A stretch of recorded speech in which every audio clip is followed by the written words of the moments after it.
Bonjour à tous, bienvenue à notre méditation quotidienne. Toujours nous sommes dans la première lettre de Pierre, 1 Pierre, et maintenant nous sommes arrivés au dernier paragraphe de ce premier chapitre, 1 Pierre chapitre 1. Pierre nous a parlé de l'espérance que nous avons en Jésus, il nous a rappelé l'importance de la sainteté, et il nous a montré comment vivre dans la crainte de Dieu. Et maintenant, Pierre va nous parler de l'amour. L'amour qui, pour reprendre les paroles de l'apôtre Paul dans plusieurs de ses lettres, l'amour qui est le lien de la perfection. Alors je vais lire à partir du verset 17 et nous allons nous arrêter aujourd'hui au verset 22. Prenez vos Bibles s'il vous plaît et suivez avec moi 1 Pierre chapitre 1 verset 17 jusqu'au verset 22. Dans vos prières, vous appelez Dieu, celui qui juge impartialement tout homme selon ses actes. Par conséquent, pendant tout le temps de votre séjour en ce monde, que la crainte de Dieu inspire votre conduite. Vous avez été libérés de cette manière futile de vivre que vous ont transmise vos ancêtres. Et vous savez à quel prix. Ce n'est pas par des biens périssables comme l'argent et l'or. Oh non, il a fallu que Christ, tel un agneau pur et sans défaut, verse son sang précieux en sacrifice pour vous. Dès avant la création du monde, Dieu l'avait choisi pour cela, et il a paru dans ces temps qui sont les derniers pour agir en notre faveur. Par lui, vous croyez en Dieu, qu'il a ressuscité et lui a donné la gloire. Ainsi, votre foi et votre espérance sont tournées vers Dieu. Maintenant, concentrons-nous sur le verset 22. Par votre obéissance à la vérité, vous avez purifié votre être afin d'aimer sincèrement vos frères et vos sœurs. Aimez-vous donc ardemment les uns les autres de tout votre cœur. Alors ici, l'apôtre Pierre nous parle de ce qui a pu purifier notre être. Et ce qui a pu purifier notre être, c'est l'obéissance à la vérité. Et la vérité dont Pierre nous parle ici, c'est l'évangile, l'obéissance au message que Jean-Baptiste nous a préparé à recevoir et que Jésus a prêché lui-même. Les temps sont accomplis, le royaume des cieux est proche, repentez-vous et croyez en l'évangile, croyez à la bonne nouvelle. Donc il s'agit d'obéir à la vérité. En fait, l'obéissance et la foi sont comme deux doigts de la main. Il n'y a pas de vraie obéissance dans le sens de l'évangile sans foi, et il n'y a pas de foi sans obéissance. Souvenons-nous que dans l'Ancien Testament, on nous dit que Abraham, l'ancêtre du peuple juif, eh bien Abraham a été choisi par Dieu. Dieu lui a lancé l'ordre de quitter son pays, d'aller dans un pays où Dieu lui-même allait lui montrer. Eh bien, on nous dit qu'Abraham, c'est le père de tous les croyants. Comment savoir qu'il a vraiment eu foi? Eh bien, c'est parce qu'il s'est mis en marche. Il a écouté Dieu. La preuve que l'on croit, c'est notre obéissance.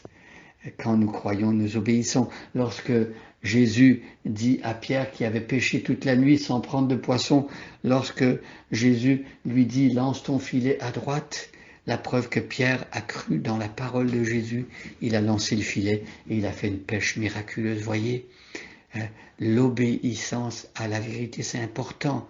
Aujourd'hui, si vous dites que vous croyez en Jésus, vous croyez en l'Évangile, eh bien, votre foi va vous amener à obéir forcément. Et par notre obéissance à la vérité, eh bien, le texte nous dit qu'on a été purifié. Notre être intérieur a été purifié, rendu pur, lavé, transformé.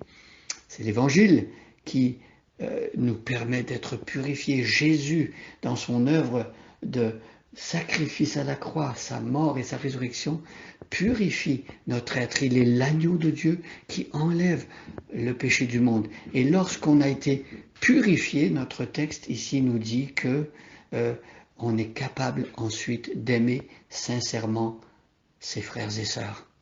il faut d'abord avoir été purifié. Il faut d'abord avoir cru en l'Évangile, avoir reçu le message, la bonne nouvelle, et que ce message qui vienne nous habiter purifie notre cœur pour qu'ensuite on puisse commencer à aimer nos frères et sœurs comme Dieu veut qu'on le fasse. Un amour altruiste, un amour désintéressé, un amour non pas égoïste et égocentrique, comme nous avions l'habitude d'en connaître parmi les hommes, mais un amour sacrificiel comme celui de Jésus. Jésus, en venant vivre en nous, reproduit cet amour dans nos cœurs. D'ailleurs, l'apôtre Paul, dans l'épître aux Galates, va nous dire que le fruit du Saint-Esprit, donc le Saint-Esprit qui est la présence de Jésus en nous, ce fruit-là, que le Saint-Esprit produit, c'est l'amour. Et de l'amour découlent tous les autres aspects du fruit de l'Esprit, par exemple la douceur, la patience et tous les autres aspects du fruit de l'Esprit. Donc, par votre obéissance à la vérité, vous avez purifié votre être afin d'aimer sincèrement vos frères et sœurs. Et donc, ici, l'apôtre Pierre nous dit, comme vous avez reçu effectivement tout l'équipement pour vivre selon Dieu, eh bien, aimez-vous donc ardemment les uns les autres de tout votre cœur. Vous avez remarqué, le commandement vient à la fin. Souvent, nous, on peut penser qu'on va essayer d'obéir à un commandement de Dieu, mais si on n'a pas au préalable cru en l'Évangile, obéi à la vérité, si on n'a pas au préalable été purifié dans notre être intérieur, eh bien, on ne pourra pas aimer ardemment les frères et sœurs dans l'Église et même les gens qui sont à l'extérieur. Et ici, on voit l'intensité de cet amour que Dieu recherche pour le chrétien. Aimez-vous donc ardemment, avec ardeur. Il y a quelque chose d'intense et de fort.